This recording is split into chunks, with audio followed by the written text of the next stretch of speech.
রহিম। হে মাওলা, তুমি আমাদের মালিক, তুমি আমাদের স্রষ্টা।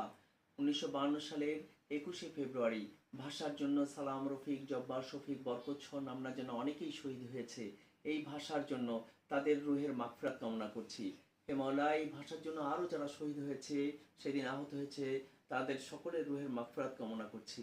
হে রাব্বুল আলামিন, এই বাংলা ভাষার জন্য প্রাণ দিয়ে আমাদের দেশটা সেদিন আন্দোলন সংগ্রামের মাধ্যমে 1971 সালের 16ই ডিসেম্বর জাতির জনক বঙ্গবন্ধু শেখ মুজিবুর রহমানের নেতৃত্বে আমরা একটা স্বাধীন সার্বভৌম বাংলাদেশ পেয়েছি।